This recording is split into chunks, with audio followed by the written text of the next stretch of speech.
Tengok ni guys, ini Volvo ES90 elektrik sedan baru yang akan masuk Malaysia awal tahun depan. Let's check it out. Model ni kan, walaupun dia dipanggil sedan, dia pelik sikit. Dia punya bentuk macam liftback, dia punya boot buka macam hatchback, dan dia duduk tinggi macam SUV sikit.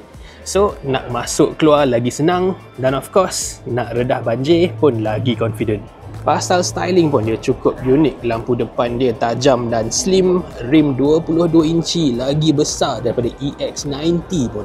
Lepas tu dekat belakang, lampu dia split. Yang bawah ni macam bentuk C, tapi tekan brake ada lagi lampu dekat atas macam SUV. Yang aku tak suka, satu ni je lah.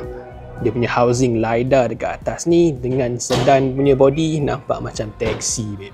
Selain daripada tu, walaupun model ni dia lawan banyak kereta premium lain, dia ada banyak ciri-ciri yang jarang nampak dalam kelas ni. Sebagai contoh, ES90 pakai full air suspension ya. Pintu dia ada soft close, kerusi belakang ada power recline, dan sunroof ada electrochromic function. But the best part, dia jauh lagi murah dari lawannya. Dekat Thailand ni, kalau BMW i5 start daripada 4.4 juta baht, yang ES90 ni bawah 3 juta je, babe. Kalau dekat Malaysia pun sama, menarik ni. By the way, kereta dekat Thailand ni semua dia import sepenuhnya dari China, tapi yang masuk Malaysia nanti akan locally assembled di Shah Alam. Jadi, awal tahun depan ES90 ni akan jadi model elektrik dalam kelasnya yang satu-satunya locally assembled di Malaysia. Yang lain semuanya masih CBU, jadi harga pun semua akan melambung naik. Yang ni lagi murah.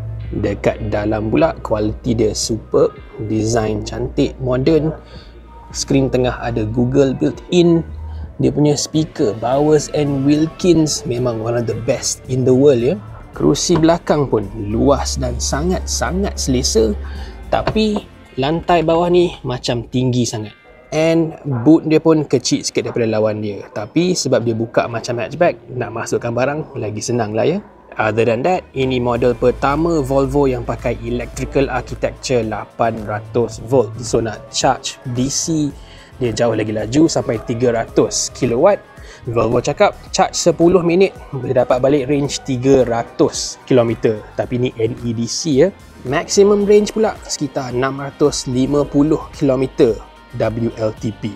ES90 ni cuma ada satu motor saja dekat belakang, jadi dia rear wheel drive, tapi cukup nak pergi daripada 0 ke 100 bawah 7 saat. So, ini dia guys, Volvo ES90. Best ke tak best? Tulis kat bawah.